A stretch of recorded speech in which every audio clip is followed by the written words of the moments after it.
Pemirsa, seorang pemuda nyaris tewas dihajar warga usai tertangkap tangan menjamret tas milik wanita yang sedang berbelanja di kawasan perbelanjaan di Jalan Merak Jingga, Medan Barat, Sumatera Utara.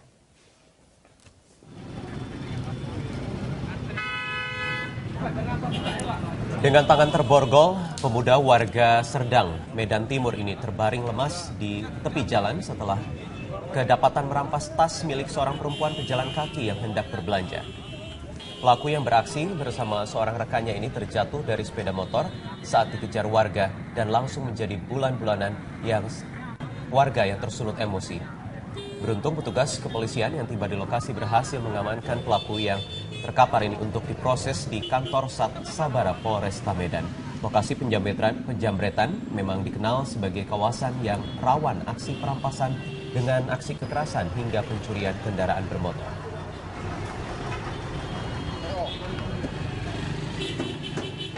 Pemirsa, pemerintah menetapkan 1 Zulhijjah 1436 Hijriah pada Selasa 15 September sehingga Hari Raya Idul Adha jatuh pada Kamis 24 September.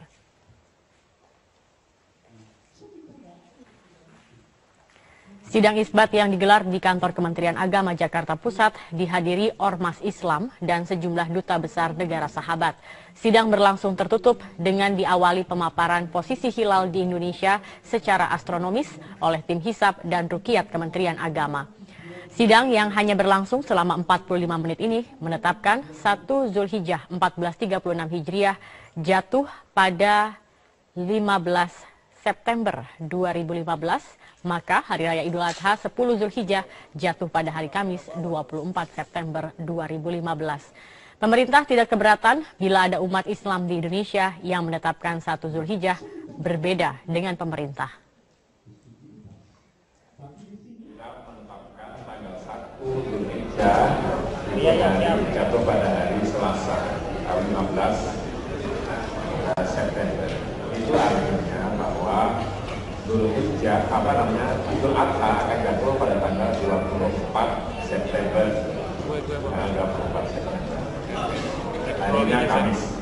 Kalau ada yang menetapkan atau yang meyakini bahwa tanggal 1 Zulhijjah itu jatuh pada besok, tanggal 14 ya, tanggal 14 September itu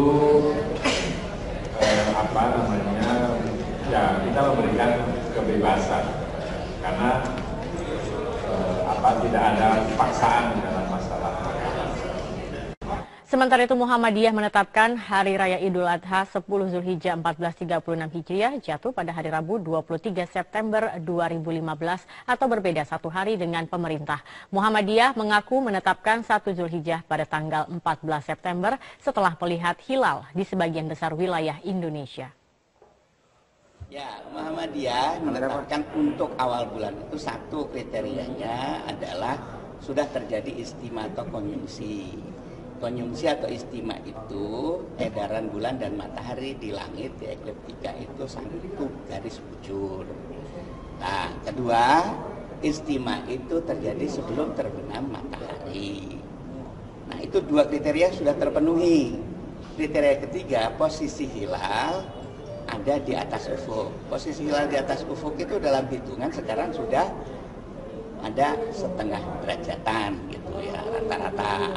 Jadi ketiga kriteria terpenuhi maka Muhammadiyah sudah mengambil keputusan dengan hisab murninya bahwa nanti malam setelah terbenam matahari itu sudah jatuh 1 Zulhijjah.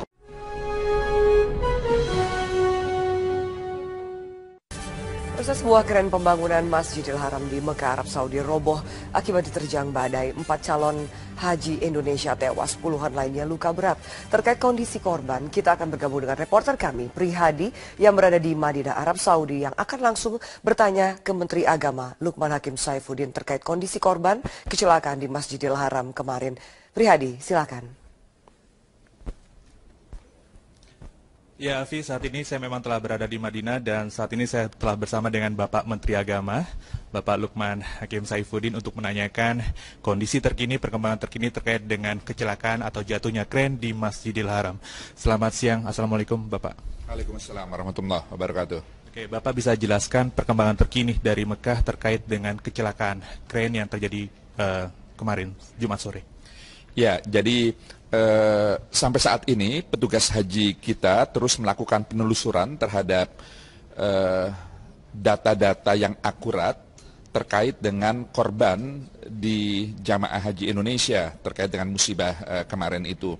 Jadi kita melakukan penyisiran seluruh Masjidil Haram untuk menemui apakah ada jamaah kita yang menjadi korban, dan juga kita menelusuri seluruh rumah sakit yang ada di Mekah, rumah sakit An-Nur, Ajiat, dan lain sebagainya.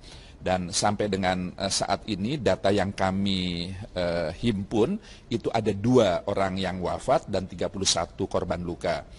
Yang wafat sudah melalui proses sebagaimana semestinya, dimakamkan di Mekah oleh maktab yang bertanggung jawab, dan yang korban luka itu sebagian besar masih ada di rumah sakit di Mekah.